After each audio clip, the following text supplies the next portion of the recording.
What's up, guys? JFM here. Welcome back to another Minecraft Pocket Edition Alpha build review. Today, I have the second build of the 0.13.0 update. I have a changelog, I have everything.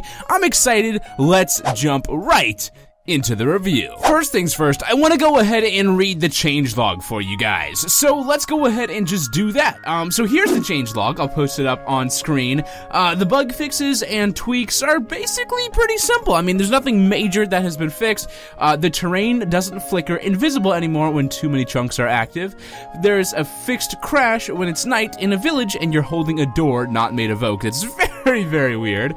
The held items movement, which is the item in your hand, it's more fluid, so it looks nicer when you're running around and stuff.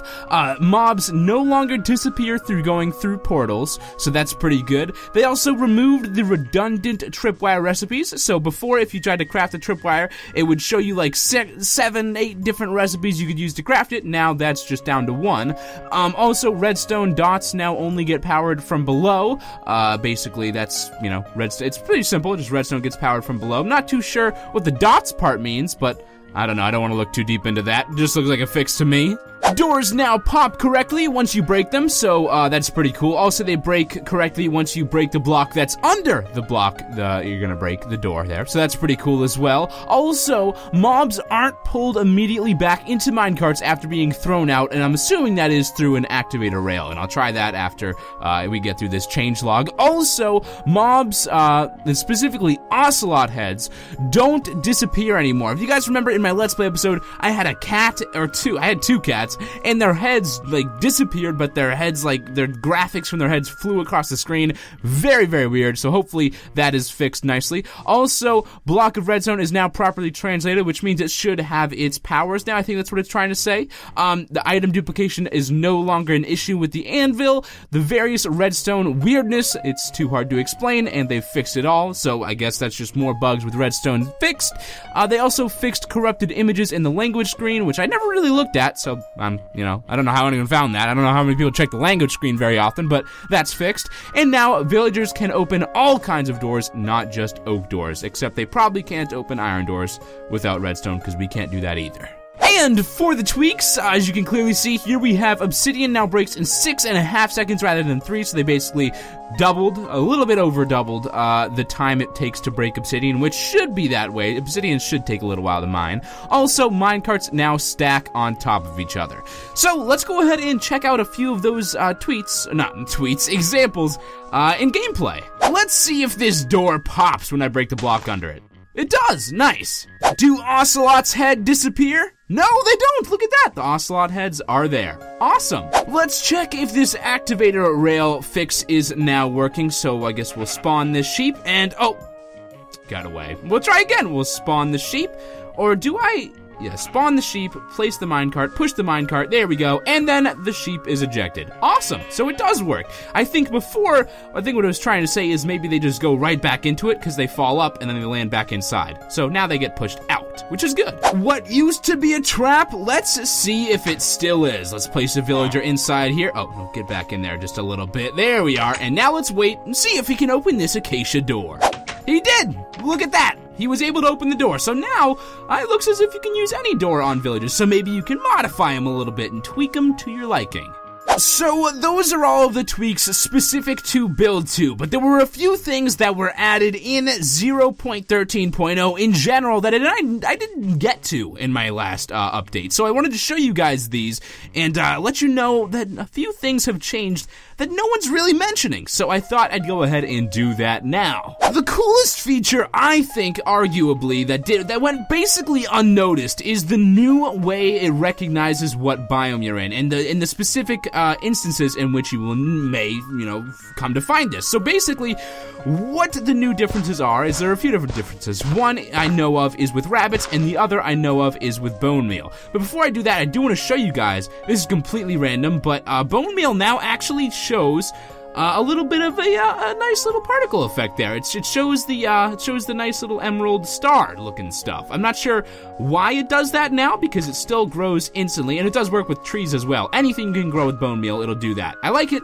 but it doesn't really have any major gameplay change. But what does have a major gameplay change is this next feature with bone meal, and that is the new way you can bone meal grass. So let's say in this forest biome, I bone meal the grass. I get a few dandelions here. I get a few poppies? Yeah, poppies, I think. Get a few more dandelions, and a few more dandelions, and then sometimes I get a poppy.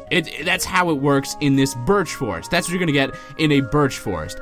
But if you go to a different biome, what's gonna happen is once you use bone meal, it's gonna give you other flowers, the flowers that are meant to be in that biome. So now, instead of giving me dandelions and poppies, it's going to give me this blue flower, which I don't really know the name of, actually, but it's gorgeous. I think it's actually my favorite flower in the game. So yeah, that is definitely pretty cool. Now, if you go to an open field, you'll be able to get other things like tulips and stuff, but if you go to an extreme hills, all you're going to be able to get is the default flowers like dandelions and I think poppies. So let me see if I can find another biome to show this with. Okay, I think I just found a regular forest and some grasslands, so we can try it in these two biomes. So here is the regular forest, and we'll give it a go. I'm not sure if it's gonna put tulips in here. We'll find out. Let's see if we can get a flower. No, this one may just be the default flowers.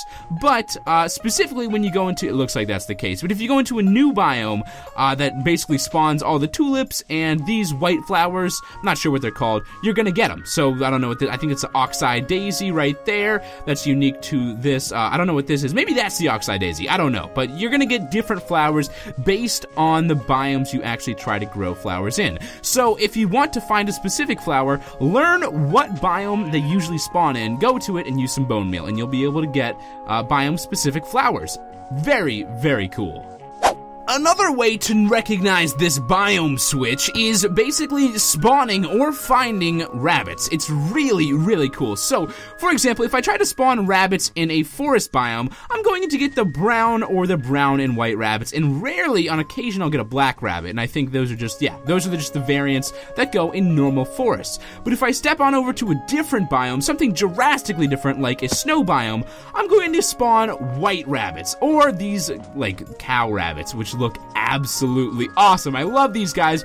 These are probably my favorite rabbits out of the bunch. But there's another type of rabbit that I found, and I'll go ahead and spawn that one, but I have to go get into a different world. If you spawn these little guys on sand, it'll actually be tan, which is really cool. And I don't think there's any major variations like the snow biome and the regular biomes. I think the major variations with those would be the cow one and the black one. These ones all look the same, but if I head right on over to grass, it's going to spawn a different one. Look how cool that is. That's really, really cool. Now, unfortunately, if you go into rarer biomes, like mesa biomes, or, I don't know, mega taiga, which is over there, it's just gonna spawn the default rabbits that would go in forests. So it doesn't work for all biomes, but it works for some of them, and it's pretty cool. I definitely like it. So, hopefully you guys enjoyed that little showcase of Build 2, and of course, some other features that went unmentioned earlier on. If you found this video helpful, or you enjoyed at all, please go ahead and smash that like button below.